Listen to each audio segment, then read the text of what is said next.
आज की इस वीडियो में हम लर्न करेंगे कि पाइवट टेबल को हम कैसे यूज़ करते हैं, कब यूज़ करते हैं और कैसे इसका हम यूज़ कर सकते हैं।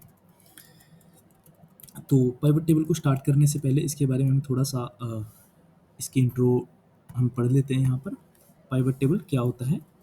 पाइवट टेबल एक पावरफुल एक्सेल या गूगल शीट फीचर है जो हमें डेटे को समराइज, एनालाइज और एक्सप्लोर करने में हेल्प करता है। अगर आपके पास बड़ा डेटा सेट है तो पाइवट टेबल उस डेटे को क्विकली मीनिंगफुल रिपोर्ट में बदल देता है। सेकंड क्वेश्चन आता है कि पाइवट टेबल कब यूज़ करते हैं?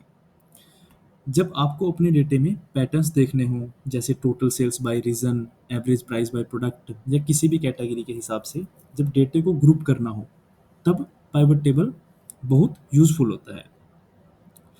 तीसरा क्वेश्चन आ जाता है हमारा कि आज की इस वीडियो में हम क्या सीखेंगे।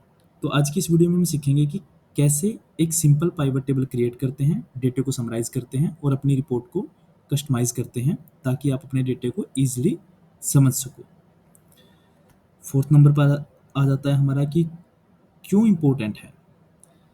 पाइवट टेबल इसलिए भी इम्पोर्टेंट है क्योंकि पाइवट टेबल की मदद से आप अपनी रिपोर्टिंग फास्ट बना सकते हैं, एरर कम होते हैं और बिजनेस बिजनेस डिसीजन लेते वक्त एक्यूरेट एनालाइज हमारे पास होते हैं।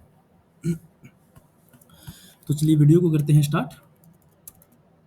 ये हमारे पास कुछ डेटा है जिसमें हमारे पास डेट है, स्टेट है, रीजन है, सेल्स पर्सन है और प्रोडक्ट है और यूनिट सोल्ड है, यूनिट प्राइस और टोटल सेल।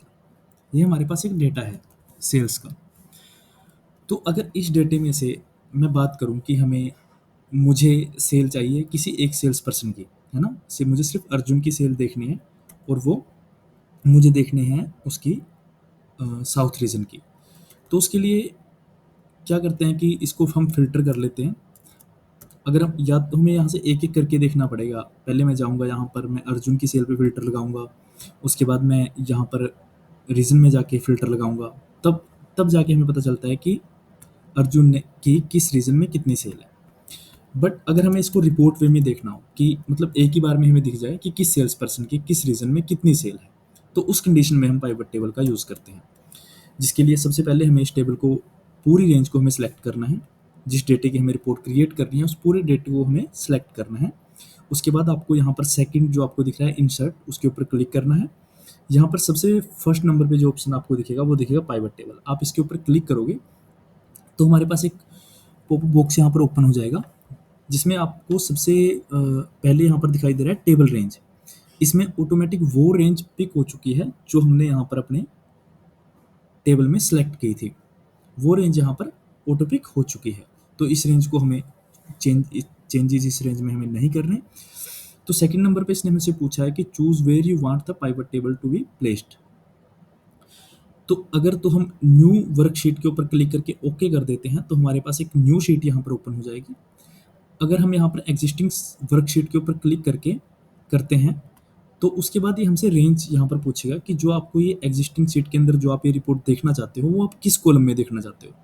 हम यहाँ पर जैसे अगर यहाँ पर हम एल सेलेक्ट कर देंगे तो अब हमारी जो रिपोर्ट हमें शो होगी वो यहाँ पर होगी। अगर हम एम में सेलेक्ट कर देंगे तो वो यहाँ पर होगी। बट हम इसमें अभी नहीं करेंगे।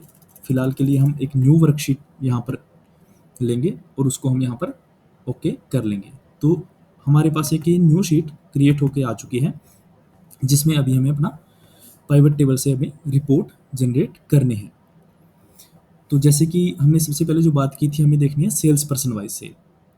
तो हम यहाँ पर सेल्स पर्सन के ऊपर क्लिक करते हैं तो ये ऑटोमेटिक रो में या कॉलम में अपने हिसाब से चला जाता है। बट ऐसे ना करके अभी हम इसको यहाँ से सिंपल ड्रैग करेंगे रो के अंदर। तो यहाँ पर हमारे पास आप देखोगे रो वाइज यहाँ पे सेल्स पर्सन के नेम आ चुके हैं। जो आप यहाँ पर देखोगे हमने इसको रोज के अंदर यहाँ पे ड्रैग किया है तो ये जो सेल्स पर्सन है वो हमारे पास यहाँ पर रो वाइज आ चुके हैं। उसके बाद हमें इनकी देखनी है टोटल सेल। तो टोटल सेल को हम सिलेक्ट करके यहाँ से वैल्यू में छोड़ देंगे तो हमारे पास यहाँ पर हर सेल्स पर्सन की टोटल सेल्स आ चुकी है कि अर्जुन की कितनी सेल है, दीपक की कितनी है, कबीर की कितनी है, वगैरह वगैरह। तो अभी हमें यहाँ पर इसके अंदर एक एनालाइज और करना है कि जो ये सेल्समैन है, जो इनकी सेल है, वो किस रीजन में कितनी हुई है। तो उसके लिए हमें सिंपली क्या करना है हम यहाँ पर रीज़न को कॉलम के अंदर छोड़ देंगे, यहाँ से ड्रैग करेंगे और हम इसको कॉलम में ले जाकर यहाँ पर छोड़ देंगे। तो आप देखोगे कि आपके पास यहाँ पर टोटल हर एवरी सेल्स पर्सन वाइज आपके पास यहाँ पर टोटल सेल आ चुकी है। आप यहाँ पर देखोगे कि अमित की जो सेल है वो ईस्ट में कितनी है, नॉर्थ में, साउथ में, वेस्ट में कितनी है और टोटल उसकी कितनी है आप यहाँ पर देख सकते हो। हर सेल्समैन की हर रीजन की सेल आप यहाँ पर देख सकते हो। अभी हमें मान लीजिए कि हमें यहाँ पर रीजन वाइज नहीं देखनी, हम यहाँ पर देखना चाहते हैं प्रोडक्ट वाइज। जैसे आप यहाँ पर प्रोडक्ट को कॉलम के अंदर लेके जाओगे तो आप देखोगे कि आपको यहाँ पर प्रोडक्ट वाइज हर सेल्स पर्सन की अब सेल यहाँ पर दिखाई दे रही है कि टोटल सेल जैसे 5400 अमित की है, वो स्केल में कितनी है, पेंसिल में, पेन, नोटबुक एंड मार्कर में कितनी उसकी सेल हुई है वो आपको यहाँ पर दिखाई दे रहा है। तो आप देख सकते हो। इसी तरीके से आप पाइवट टेबल से मतलब इस रिपोर्ट को अपने हिसाब से यहाँ पर क्रिएट कर सकते हो। अब थोड़ा सा हम यहाँ पर इन कॉलम जो ये बॉक्स है हमारे पास, फिल्टर, रो, कॉलम और वैल्यू, इनको भी थोड़ा सा समझ लेते हैं कि इनका क्या रोल होता है पाइवट टेबल के अंदर। जब भी आप किसी डेटे को, जो ये रोज वाला बॉक्स है, रो बॉक्स, इसके अंदर जब भी आप किसी भी फील्ड को यहाँ पर ड्रैग करोगे तो वो हमारे पास जो डेटा आएगा वो हमारे पास रो वाइज आएगा। जब भी हम इसके अंदर सेलेक्ट करेंगे किसी भी फील्ड को, वो हमारे पास डेटा हमेशा रो वाइज ही आएगा। और जब भी हम किसी डेटे को कॉलम के अंदर ड्रैग कर देते हैं तो वो हमारे पास डेटा हमेशा कॉलम वाइज ही आएगा। और उसके बाद जिस फील्ड को हम वैल्यू के अंदर ड्रैग करते हैं वो हमारे पास एक तरह से रिजल्ट आ जाता है। जैसे अगर मैं यूनिट प्राइस को करना चाहूँ तो अगर मैं यूनिट प्राइस को करता हूँ तो यहाँ पर ये दिख रहा है कि यूनिट का प्राइस कितना था। जैसे मार्कर का यूनिट प्राइस कितना है जो अमित ने सेल किया है, नोटबुक का इसने कितना किया है। हम यहाँ पर एक मिनट, हम यहाँ पर ले लेते हैं यूनिट सोल्ड ले लेते हैं। अब यहाँ पर आप देख सकते हो कि जो अमित है उसने मार्कर की कितनी सेल की है और अर्जुन ने कितनी की है, दीपक ने कितनी की है। यहाँ पर हमारे पास सेल्स पर्सन वाइज यहाँ पर प्रोडक्ट वाइज सेल आ चुकी है। तो ये तीन हमें क्लियर हैं कि रो हम जो ट्रैक करते हैं वो हमारे पास रो वाइज आता है, जो वैल्यू में ट्रैक करते हैं वो हमारे पास यहाँ पर वैल्यू आ जाती है, और जो कॉलम में हम सेलेक्ट करते हैं वो हमारे पास फील्ड कॉलम वाइज हमारे पास आ जाती है। अब एक बॉक्स आप यहाँ पर और देखोगे जो हमारे पास ओपन है, फिल्टर। तो फिल्टर का क्या काम होता है, मान लीजिए कि ये डेटा हमारे पास बहुत बड़ा है, इसका साइज बहुत बड़ा है, नंबर ऑफ रो काफ़ी है इस हमारी रिपोर्ट के अंदर। तो हम इस जो हमारा ये डेटा है इस डेटे को भी हम फिल्टर कर सकते हैं। जैसे यहाँ से मैं सेल्स पर्सन वाइज इसको हम कर लेते हैं।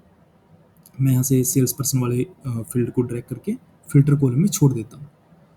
तो आप यहाँ पर देखोगे कि हमारे पास यहाँ पर सेल्स पर्सन और यहाँ पर नेक्स्ट ड्रॉप डाउन के अंदर जितने भी हमारे सेल्स पर्सन हैं वो यहाँ पर ऑटोमेटिक आ चुके हैं।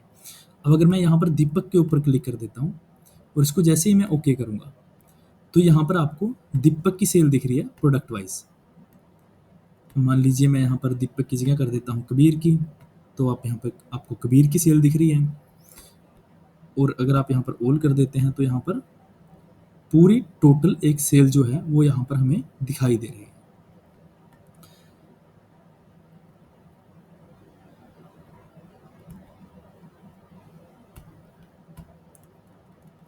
तो इस तरीके से हम फिल्टर को भी यूज़ कर सकते हैं। अभी इसके अंदर एक बहुत ही एडवांस फीचर आप बोल सकते हो पाइवट टेबल का है। जो भी हम रिपोर्ट जिस तरीके से हम क्रिएट कर लेते हैं, मान लो हमने ये रिपोर्ट क्रिएट कर ली अभी, जिसके अंदर हमने अपनी टोटल सेल यहाँ पर हमने ले ली है। प्रोडक्ट वाइज भी बात करते हैं या फिर सेल्स पर्सन वाइज अगर हम देखते हैं, जो भी हमने यहाँ पर सेल ली है, मान लो मुझे अभी देखना है जो अमित की ये सेल है 5400, ये सेल इसकी मार्कर में 3000 है, नोटबुक में 600 है, पेंसिल में, अगर मुझे इसकी डिटेल भी एक क्रिएट करनी है तो हम यहाँ पर अमित वाले कॉलम के ऊपर जैसे ही डबल क्लिक करेंगे तो अमित की एक अलग से रिपोर्ट ऑटोमेटिक जनरेट हो जाएगी, जिसमें उसकी टोटल डिटेल होगी। अमित ने आज तक जो भी सेल की है वो यहाँ पर हमारे पास आ चुकी है। एक न्यू टेबल क्रिएट हो चुका है अमित के नाम से, जिसमें उसकी टोटल सेल है जो वहाँ पर हमें दिखाई दे रही थी 5400 की, उसका एक अलग से टेबल जनरेट हो चुका है सिर्फ एक क्लिक पे। अब अगर ऐसे ही मुझे किसी भी सेल्स पर्सन की, जैसे हमने कई बार हम ये रिपोर्ट जनरेट करते हैं बट आगे से मतलब मैनेजमेंट की रिक्वायरमेंट होती है, ठीक है जो आपने रिपोर्ट जनरेट की है ये 12,656 की कबीर की, मुझे इसकी डिटेल दो।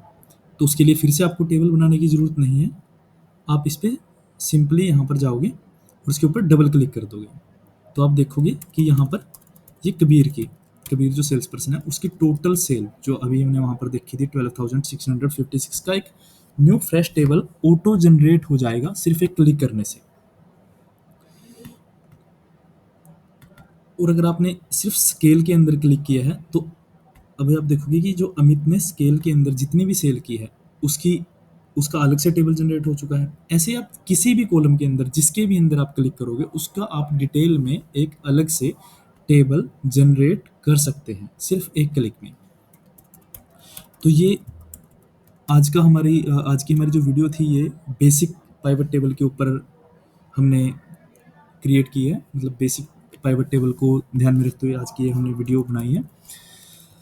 आशा करता हूँ कि आपको ये समझ में आई होगी और आपने इससे काफ़ी कुछ सीखा होगा।